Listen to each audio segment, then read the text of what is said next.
Welcome back to the Dream Together podcast. My name is Clarence here. I'm with Scotia Moore, Lee Rowland, and John Mark Hart. And today we're going to jump right into a topic in our Finishing the Dream series on collaboration. There are some opportunities that we all have to jump in. And I know some of you are just practical. You're like, hey, I listened to episode 1 and 2, which were awesome, but how do I get involved? What can I do next?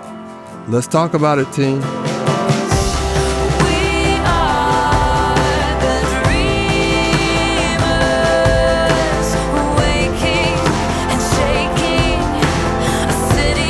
There are so many different parts of this conversation that you can see from the dream that Dr. King talked about.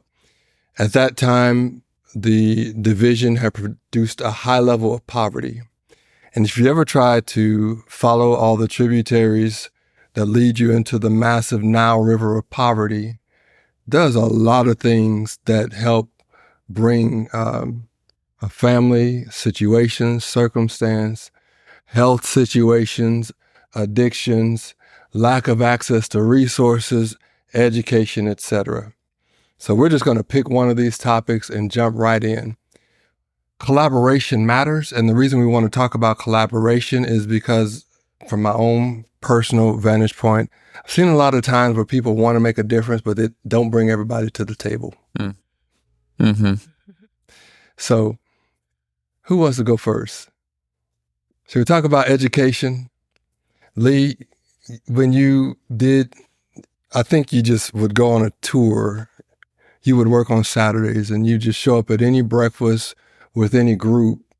And I think you gave so many people the opportunity to see an aspect of education that people did not see. You didn't just teach to lead your school with your teachers and the faculty there. You actually invited the community into the conversation. You had groups, you had 90% free and reduced lunch, children in poverty, middle-class teachers. Talk to us about how you built collaboration amongst these groups, and where's the opportunity for us today? Chiefly, the way I pursued collaboration was really just opening the doors to Two Lakes Elementary. It's a public school, it's in a community, and it's everybody's community. So when I opened the doors there and asked my staff to be cool, be okay with me opening those doors, we were opening the doors to churches, law enforcement, businesses, nonprofits. Long before it was popular, I said, this is not our school. This is the community school. So if we can let them come in here and practice basketball, we're going to do it. And so the district didn't know it unless somebody snitched and they just didn't get on to me. But I let them practice in our gym for free and just said, hey, turn off those lights and don't make any extra work for our custodial staff. Our heat was going to be on, our air was going to be on to some degree.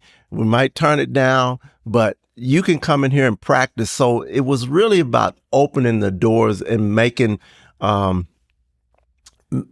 everybody feel like they were included, that we invited them in. But not only did we open the doors, we went to the events that we were invited to. So whether or not it was in the arts or with law enforcement, you name it, we just got proximate with one another. And it just made all the difference. As you talk about relationships, it put us in relationships with so many people. And once people saw, oh, you're with Two Lakes or you're from that school, it just thought, hey, man, I've been there. I know you guys. And overnight, things just changed. People didn't see us as an alien. They saw us as a neighbor. They saw me as a friend. Hey, I saw you at this lunch. I saw you at this event. Relationships. You can't put a price tag on that. And I'm so thankful that I had that relationship with the community, and my staff had it, and it goes on today. And I think that is a roadmap for success by opening the doors and welcoming other people into your space, and then going into their space when invited. So I think we're painting a picture of you have a school and you have a place where there's a lot of need. So I'm trying to connect the dots to why do we need to consider opening the space up? You know, what benefit is there? How does that translate to a child's life where you would go to a school and you would say, look, open the school up, make this a community effort. Connect those dots for me, if you would. I mean, you mentioned something earlier before. I believe to whom much is given, much is required. Your pastor, your father, your mother, you're given 10 children to care for. I was given 600 and some odd kids to care for. To whom much is given, much is required. So my time was not my own. My phone number was not my own. I gave that away to other people. As we showed ourselves friendly, other people showed themselves friendly to us. I had to give up my time. What I got back in return was priceless. Doing some extra work, spending some extra time, letting people understand that I represent an institution, Two Lakes. I represent education. I represent all of these kids. People have to understand that in a leadership role, to whom much is given, much is required. John Mark was just talking. In fact, we communicated yesterday. He was in between doing some apartment work. You have to get your hands dirty as a leader. You have to show yourself friendly. Scotia, who's got something major going on with their work right now at Shiloh Camp. She's here today sacrificing, but otherwise she'd be there with whatever garments on that she needed to be, she wouldn't be this starlet. She would be over there looking like one of the kids, And I think we have to understand that you've got to get dirty. You got to get involved. You got to show people that I will lead by example. You don't just tell people, I had to be there, open those doors, and I had to be there when we closed. And but what I got back from that, guys, I mean, I just got a kid sent me an email that she was valedictorian of a high school. She was graduated top in a college class. She shared with me her speech, and she thanked me. Guys, that was 18 years ago. That I impacted her life as a second grader, and she wanted to reach back and let me know this. I think that should be, if people are not saying, if you're not in people's story in a positive way, and you're a leader, you really need to be questioning your leadership. And to Clarence, if we want to talk about why collaborate and what difference does it make in the life of those kids, we're talking about in this series finishing the dream. Martin Luther King Jr. had a dream, and one of the things that he said about what it's going to take to make that dream real, he said it a lot of times in different speeches, was we're either going to learn to live together as brothers or we're going to die together as fools.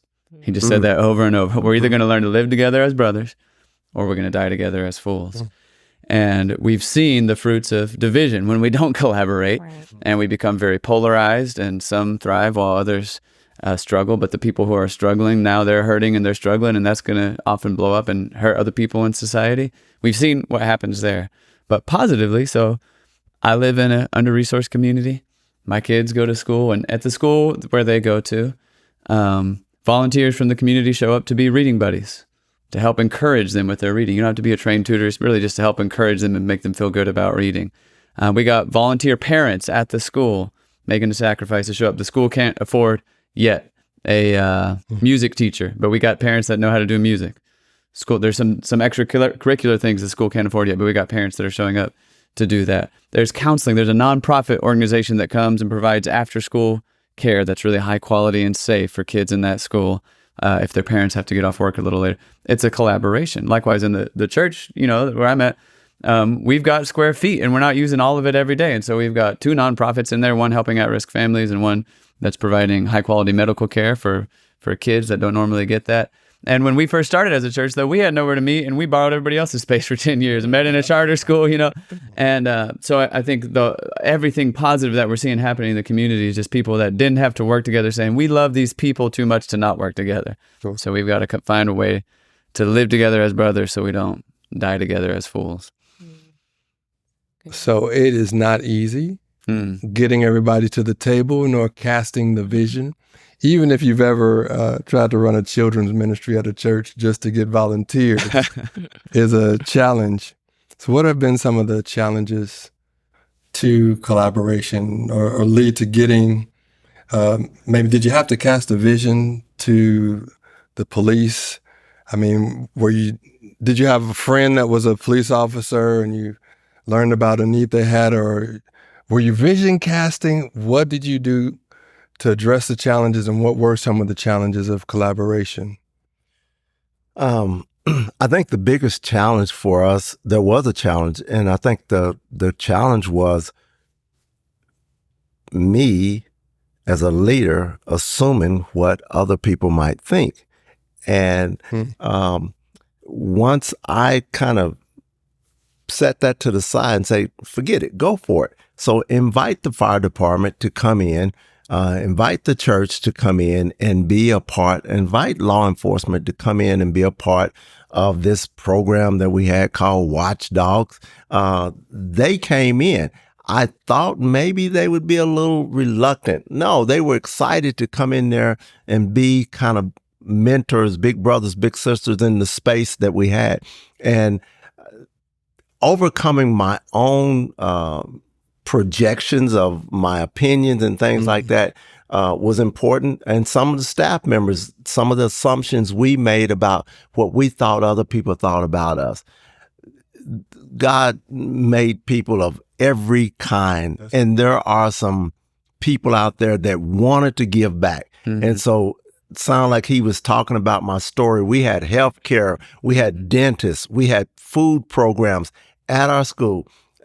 Keep in mind, again, the leader was always there. I mean, I was there to make sure that they saw me. And there are people now that I don't have a clue who they were, who they are. And they'll say, hey, weren't you the principal? Well, it's a police officer. It's a community person that remembered coming into our school, coming into our space, loving on kids. And I know it happens at Shiloh. It happens all over. People feel good about doing good. I hope our audience is hearing this. There's a feeling that you get you can't pay for when you do something else for somebody and they, that they're grateful, whether or not they say it or not. You save the day for them.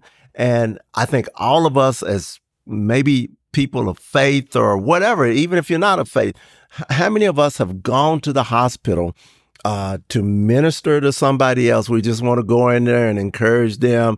And we left being ministered to. We left feeling better. So that collaboration, some of it was accidental, some of it was visionary, some of it was very intentional, but it was all collaboration, and it ended up making the difference. I want to throw in law enforcement for just a second. I've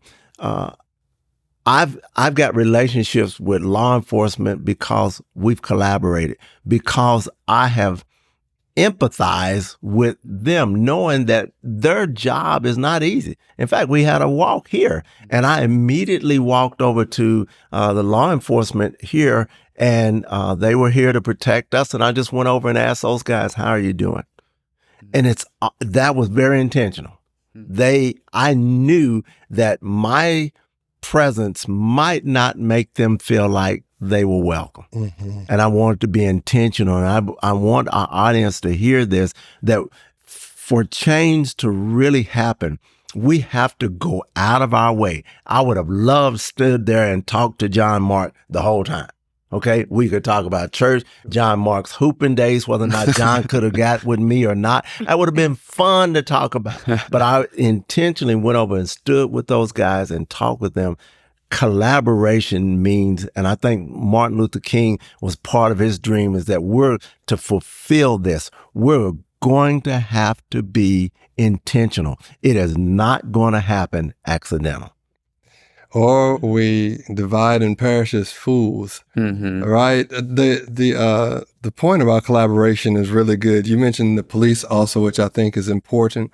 And there are several other pieces of this conversation. In Scotia, you have done a deep dive with your project called The Loom. So walk us into, you can mention that one, and I know you think on several other topics at the same time, but I think it's important to let everybody know that we actually want this episode to give people opportunity to think, I want to be a part of the solution. Then how do I do that? And you have addressed a quiet issue that's a really big deal that has opened up some doors behind the scenes for a lot of people to be cared for well.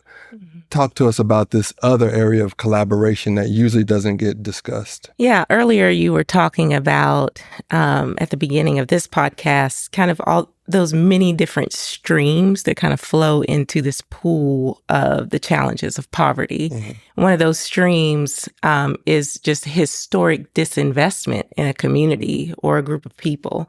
And so where this resources may have been flowing to other places, watering other parts of the garden of our city or our nation, but was dammed off historically because of issues of segregation or redlining or whatever, many different reasons. But one of the areas that I've been working in quietly up to now, it was quiet, is I have over 25 years of experience as a nonprofit practitioner. You all have mentioned Shiloh. My husband and I have been in camping ministry, offering, transformative experiences to kids in an outdoor adventure setting. But out of that, I have observed and experienced the challenges of just simply raising money so that you can, and your team can, not only make a difference, but also make a living. And so so some of the work that I've been doing has been born out of my own pain in that area. And so I have been working with funders to have conversations around race and philanthropy, whether it's, in a foundation setting or business owners, to talk about several reports that have come out. So we're past, having conversations about whether the law says you can or you can't. And I think it is important to note that Oklahoma's first law was actually a Jim Crow law. It was a segregation law regarding transportation. And so, from these historic roots, there has been whole areas of our city that have been disinvested. People live where they live based on that. Actually, in that first law, it even spoke to the proximity, not having housing that was integrated, but having housing that was close enough in proximity so that the serving class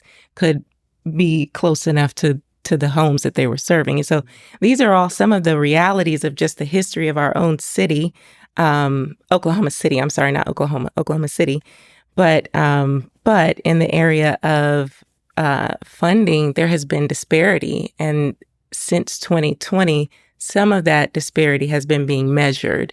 And so where you have leaders of Black-led, Black-serving nonprofits versus their white counterparts, there is a, like 85, 90% difference in the availability of funding that's not allocated. A huge difference in the way that the funding flows, even when you're working on the same things, you have the same education, and similar length of experience in that field. And so the solution to some of these areas where we are torn apart, where there is no relational connection, my solution has been, and the team of people, because it's not just me working on this, but the team of people we've chosen to weave and to mend. And so we started intentionally first having a moment of reflection within the funding community. So that would be a practical first step. And honestly, some people did not want to have that conversation and walked away from the conversation. But let's have a moment of reflection and learn and listen. And then we'll know how to respond. So you were saying earlier, people ask, like, what do I do? What do I do? Well, what have you heard to respond to? If you haven't stopped long enough to listen, you haven't heard clearly from someone else's perspective what the challenges are. And so to kick into solution mode before you've actually heard what the problem is, from more perspectives than your own, is not efficient and it's not wise. Mm-hmm. And so taking time to listen would be one of those just simple first practical steps. And so I've hosted, different listening sessions and times where people can just share some things. And then we're like, okay, well, how do we respond to that? And did I hear you correctly? And is this what you're saying? And, I don't like that, or I don't agree with that, but let's talk about it in a civil way. But then moving toward how do we develop relationship? And so simply put, we decided that our next step after this moment of reflection within the philanthropic community happened was to then pair people together, not to do a pitch, not to say this is, what I need funding for, which was hard, especially for those who are like trying to keep the lights on in the work. But we're like, trust us. I think that it's good for us to slow down long enough to develop relationship and shift out of this transactional relationship and just build relationship. Let's take a risk. Let's do an experiment. And everyone was willing. And so we paired together philanthropic leaders and Black nonprofit and business leaders for a year to just get to know each other. And they spent time together. Their families spent time together. And there was trust built, and there was honor, and there was mutuality. And then now they're in the stage of co-creation where they're starting to do some stuff together. And it's informed, and it's resourced, and it's glued together by trust and honor and mutuality. So, you weren't more important because you brought the resource of money. If you're bringing the resource of street credibility, if you're bringing wisdom and experience, that resource is equally valued at this table. And so the third year we went toward talking about to telling the story of these relationships. And so that's what the Loom is. It's a digital journal that tells the stories of the relationships that have been formed. And since then, and that is found on the strongertogether.global website. You can click into some of the initiatives and find out more about the Loom. But what we have seen now is that millions of dollars literally have been beginning to flow on the vein of relationship and trust. That's awesome. And, having spent time getting to know each other. So instead of just being angry, because I can't lie and say I wasn't kind of angry when I saw some of that. I'm like, okay, I wasn't imagining things. This is, this is hard. But to not just stay there, but say, okay, the solution is that there are no relationships. Can we slow down? Sorry. I've been living in this for 3 years. Giving us a picture of this is great, but I do think it's great to slow down, like right there on that point. So you just put it all out on the table, because what I hear people wondering here is, oh, here we go again. Something's not fair between Blacks and whites. It's all over with, and whatever reasons people have for thinking that. So let's just ask. You're saying that funders and practitioners sat down at the table and you just laid it out. this is how much money is going to this ethnic group and to that ethnic group, and you had a mutual conversation about it, and the facts you're saying showed that there was a serious disparity that's now being corrected. Is that what you just said? I am saying that there were we didn't have any local measurements. There were national measurements that told us that there was a funding disparity. Okay. The funding community on its own decided to do some introspection and some surveying, like how well are we being supportive? How many relationships? What does our board look like? What does our staff look like? Are we listening to voices from the communities that we're trying to see transform through our giving? Are we listening to them? Are we listening to the leaders who identify closest ethnically and economically to the communities that are being served? So there was introspection, and this was just within the funding community. And that's where, some were like, well, we just, we're not looking at anything. We're just giving to good work. And they didn't want to have the conversation, and they walked away. Others stayed in there long enough to move to the second phase, which was a listening session to hear from people like me and others who have been minority practitioners within the community for years, decades. And the feedback was painful to hear. It was a difficult pill to swallow. I want to throw something in here as a white guy that is something that I feel like I've seen in Scotia. You can tell me if this reflects some of your experience. But for those who walked away, I don't know anything about the specifics of who these individuals are. But you just said, we just want to give to good causes. We don't want to look at, I guess they're probably saying we don't want to prioritize race or make that the determining factor. Yeah. And this is one of the moments where lots of people quote one sentence from Martin Luther King Jr.'s I Have a Dream speech. Part of the dream is people will be evaluated not by the color of their skin, but by the content of their character. And people will quote that and say, so I want to be colorblind, which means let's stop talking about ethnic difference and let's talking about this. And to me, I'll just say what I feel like is a big problem here. First of all, saying we're going to evaluate people by the content of their character rather than the color of their skin doesn't mean we don't see diversity and acknowledge that and even celebrate that. That's one thing. But a second thing to say is we can say I want to be colorblind, but if because of the history of segregation, even if I'm not explicitly racist at all in my mind, I love people just as people. Because of the history of segregation, everybody I know looks like me. Then often I'm just not having an opportunity to see somebody who's different than me, to get to know their character and evaluate it, And so once that relationship is there's an intentional step. Segregation happened intentionally over the course of centuries and generations. So now there's an intentional step to build that relationship. Now I can sit at a table and see somebody who's different than me and know them well enough to know their character and say, actually, their character is fantastic, And I want to affirm that. It seems like one of the issues there where we may be getting hung up on some of the terminology of the dream and what does it take to actuate the dream. So there's my thought. Y'all can rebuke me if you feel like I was off base there. But no, that's excellent. The challenge, so I reverse what you mentioned out of the Loom. And so I would encourage everybody to check out the Loom because there's no way you can deep dive into everything you say, because you said a lot of things that are worth discussing.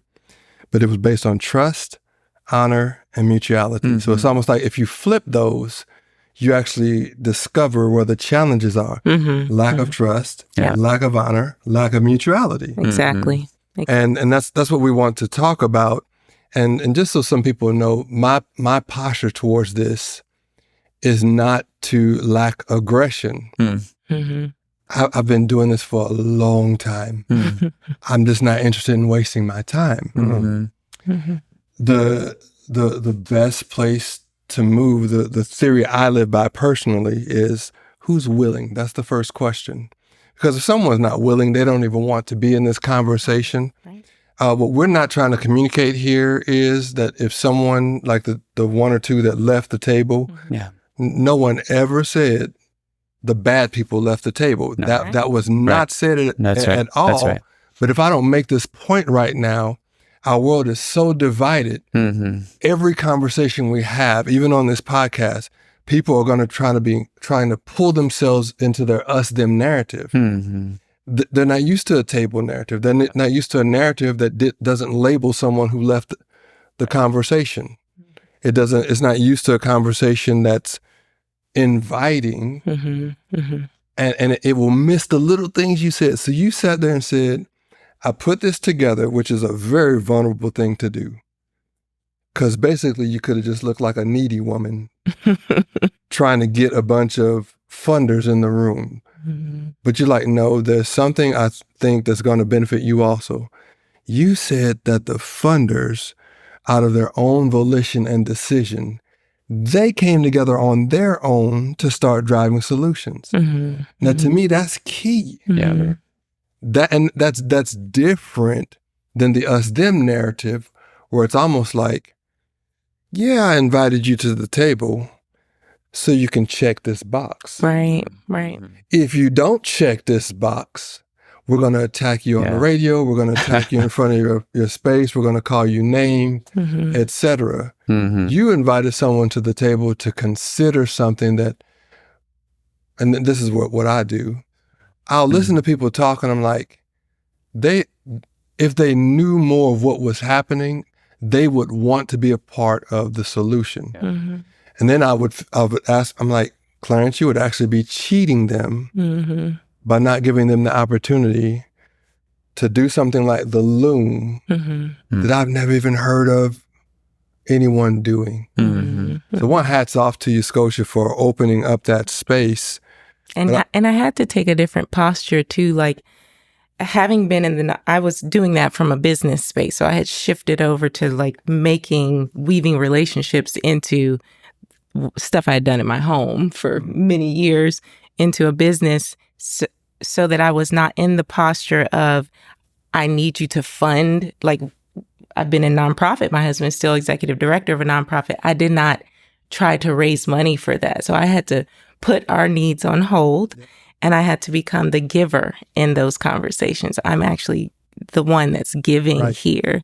And so that shift for me was transformative personally, but it also made a safe enough environment for them to ask questions or for us to talk about really hard, uncomfortable, sticky, messy stuff in an environment that I won't say it was completely safe, because safe kind of sounds like there might not be a rub. There were rubs, but it was an environment where we could grow. Like there was a caring environment as a baseline. I love the word vulnerability that Clarence used for this conversation. Like, if you want to collaborate, you have to be willing to be vulnerable, which we talk a lot about safe spaces. And I think we try to mean something very good, like where we can disagree and we'll still love each other.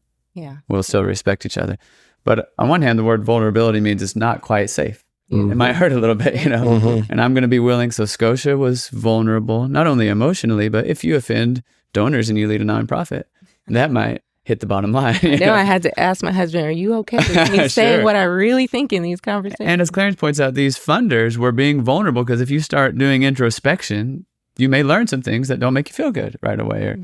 But a lot of vulnerability there to be invited in. To really collaborate, you have to be willing to be vulnerable, which means you also have to be willing to commit to keep loving other people, keep respecting people, keep working together, and having the next conversation after you offend one another. So I heard Malika Cox at the Flourish OKC, this men retreat.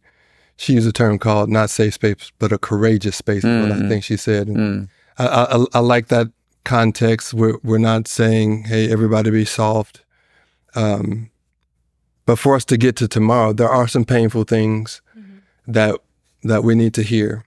I want to spend a little bit more time on collaboration, and what I really am trying to drill down to is very practical on-ramps for the everyday person. So you're talking about nonprofits, you're talking about funders, but I also want to keep sprinkling in the little things that, like, the four of us do that have become second nature for us to survive this long. Can y'all just pull the layers back and rewind a little bit so you can just keep grabbing some of those little things? Like there's no way you had 10, not just everyday funders, 10 major funders from Oklahoma City in a room together at Shiloh Camp because you just picked up the phone to call them. See, I'm just double clicking on some points because you just said that, you just threw that out there, but that was at least a decade of investing relationships. That's integrity too, because let's just be real. You're inviting me somewhere. I need someone else who knows you. Do you know Scotia? Do you know Scotia Moore? Who's Scotia Moore? I just got invited to yada, yada. I see some faces I recognize. But you got 10 funders in the room to trust you with a hard conversation. Yeah. Scotia, what did you do to get to the place where you could call someone and they listen? I had a friend who they trusted. And I think this is the key in collaboration, because we're constantly transferring trust. And so Tyler Green, who's on, he tells some of his story on the Loom, but he is from that world. And he's kind of this hybrid person who's spent a decade himself building trust within the practitioner community and just living humbly and listening well. But he also is from a family and a background of successful business and wealth. And so he was trusted, his voice was trusted, and his family was trusted by those folks. And he brought me alongside him, not as, not as an employee or something like that, but as a collaborator in the work of seeing a city where all can flourish.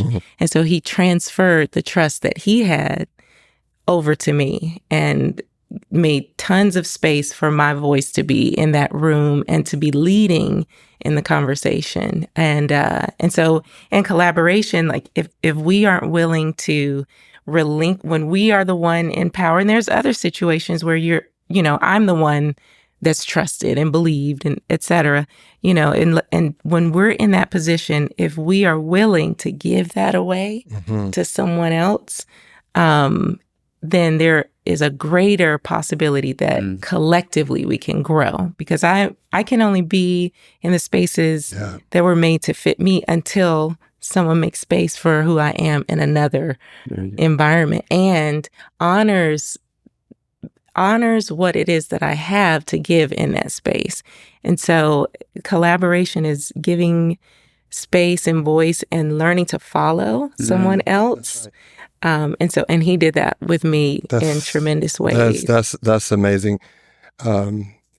Check out The Loom. Check out the book Fantastic Voyage. I do also want you to invite you to read The Dream Clock, because what you're talking about is 7 o'clock, and we call it making introductions. Some of you who are watching right now, you have no idea that some of the relationships that you have make you wealthier than anything. And we're not talking about introducing them to someone else just so they can write a check maybe that you can't write. We're not talking about that. But one of the secrets that I've learned behind all of this conversation is relational equity. That is probably the biggest driver behind a lot of this division. And it sounded like Tyler put in the time so that he can know to invest in a Scotia. And I remember early on at this phase, we were hosting unity services. This is years ago. Always trying to pull people together. And so we were hosting some at Southern Nazarene University. And Dr. Lauren Gresham was he was the college president when I was in college. And this was over 20 years ago at that time. He's retired now. But he so believed in us going after tearing down walls that he said, Clarence, I 100% agree with what you're going after. We hosted 2 or 3 of our unity services there. Actually, Dr. John Perkins was one of our first guests who came. And he said something to me that wraps this up. And we'll wrap up with this podcast up with this thought. He said, Clarence, anytime you need to use my name, just use it. Mm. He didn't have time. Mm-hmm.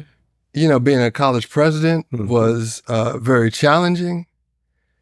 And now that's why I tell my children who are entering college now, like, you don't have time to act like a fool, okay?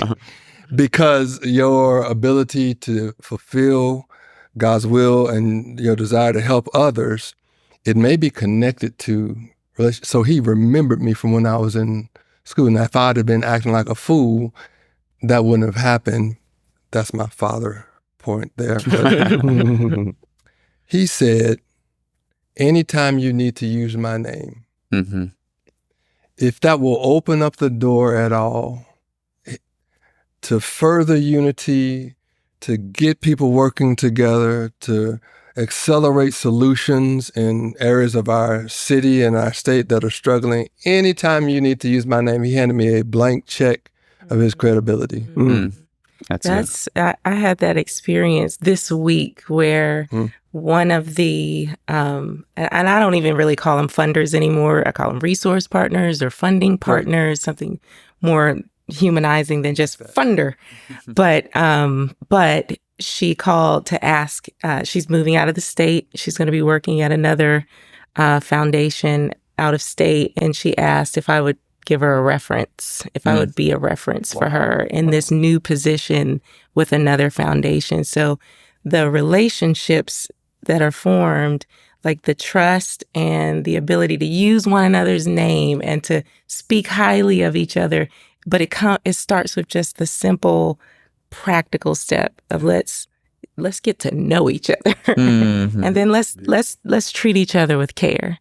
And that is the beginning of so many beautiful things that can happen.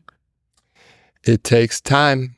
Mm-hmm. Some of the things that we are screaming at one another about, some of the policies we're fussing about, it requires some people who have invested some time together, who can sit at the table long enough to really hear what the other is saying. Thank you so much for joining us here on the Dream Together podcast. We're talking about finishing the dream, and we hope that you have grabbed some tools, some thoughts, some ideas that will help us all finish this dream together from whatever city you're a part of. Stay with us. Tell your friends about us. Help us get this word out. Thanks for joining us.